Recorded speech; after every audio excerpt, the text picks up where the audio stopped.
Should you buy a new construction home in Los Angeles or should you avoid it? Well, the answer might surprise you, so stick around to the end to get some critical information that'll help you make the right decision. Hi, my name is Felipe Crook with EXP Realty. I have been a realtor for over 20 years, and if you could do me a huge favor, just like and subscribe if you want to see weekly home tours and market updates on the Los Angeles area. Okay, let's talk about the pros and the cons. Let's start with the good stuff first. Whenever you buy a new construction home, you get to tell the builder, in most cases, what you want in that property in terms of the finishes, what kind of flooring, what kind of cabinets, what kind of recessed lighting you want, what kind of paint color you want. All of this stuff is customizable to you, so you don't have to do a big remodel or a big renovation on an existing property. A new home can truly be a reflection of you and your style. And so many of my clients always tell me, I don't want to live in other people's filth. And having been a realtor for over 20 years, I can say in all honesty, some people are gross. I still get traumatized a little bit by some of the properties that I've walked into, especially during the foreclosure crisis. It was insanity. So if you don't want to live in someone else's filth, a new construction home is right up your alley. Now, California is very progressive in terms of their energy efficiency for their properties. So every year they have new building codes and new building standards to enhance safety and energy efficiency and in insulation. All of those new building codes will be adopted, and you will get all of the latest codes on a new construction home, which also includes some of the latest technology. And if you're a techie nerd like me, you're going to love some of the gadgets that some of these smart home will allow. So if you want to customize it, you want energy efficiency, you want the best building standards and the latest technology, new construction is for you. Now, let's talk about the cons. And probably the biggest con in this is that the home prices for new construction are much higher than existing properties. There's higher labor costs, higher material costs. The land is more expensive than it was even 10 years ago. So the cost to get into new construction can be very high compared to existing homes. Most builders and developers I know have a target number that they are trying to reach in terms of their price. And that means that they're not super flexible on price. I have seen in some instances where if the market is softening a little bit, the builders are willing to give more concessions in terms of closing costs or free upgrades or free landscaping, whatever it is. They will offer that before they lower the price to maintain the price average in the whole neighborhood. In my experience, you have less negotiating power with a new builder than you do on an existing home. Another con is the hidden costs in buying a new home. If you're buying in a tract community, typically you're going to have a dirt backyard. And in the contract, you have a requirement of landscaping that within 1 year's time. That number is not in the contract. So that is in addition to what you would normally pay for the house.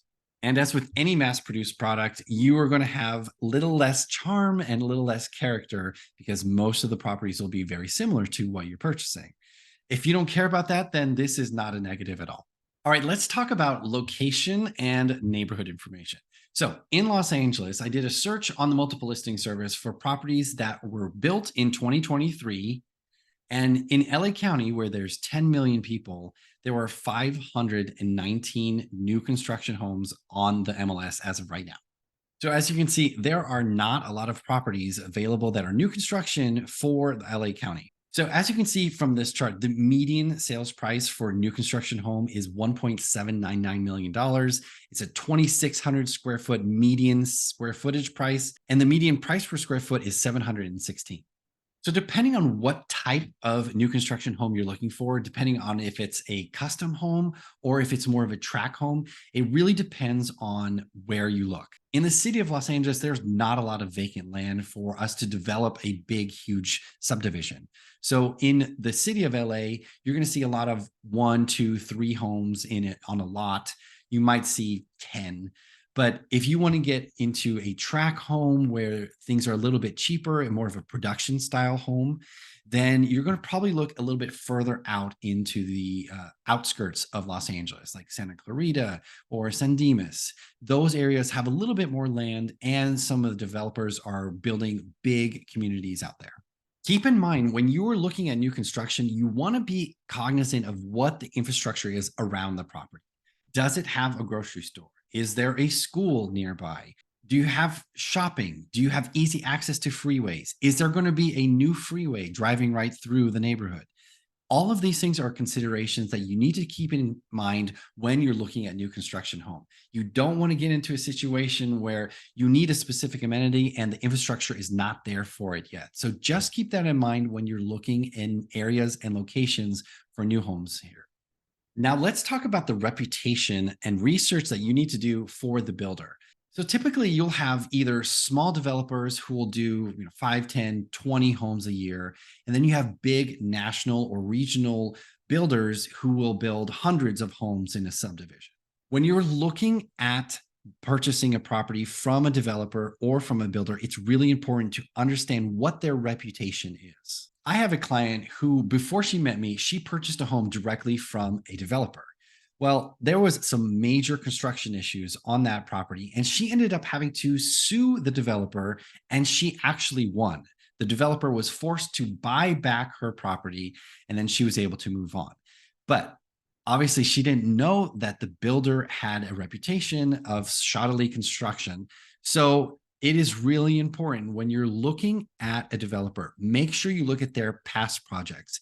Make sure you go to the Better Business Bureau and investigate their reputation online, and go to Google, Yelp, and see what people have to say about them. Also, double check if they have any pending or closed litigation. That is one way to see if they have constant litigation. Then that might be a red flag if you're deciding to go with that developer or not. Each builder has their own specialty. Like Pulte, for example, builds very energy efficient homes, whereas Toll Brothers tends to be like semi-custom or custom type of properties. Each builder is different, and some offer different features and amenities. You just want to make sure that their reputation is good and that you're aware of any problems that could arise, that you can address them before they actually happen. So if you were thinking about buying a home and you don't want to live in someone else's filth and you want to customize it the way that you want with the latest technology, then buying a new home is a great option for you. I get calls all the time for buyers wanting to move into the Silver Lake, Los Feliz, and Echo Park area. So if you were interested in purchasing a home in Los Feliz, Silver Lake, or Echo Park, give me a call. My phone number is 213-268-6832, or you can click on the link and schedule a time to talk to me. And if you like this video, I know that you're going to like the next one. My name is Felipe Crook with EXP Realty, investing in your dreams.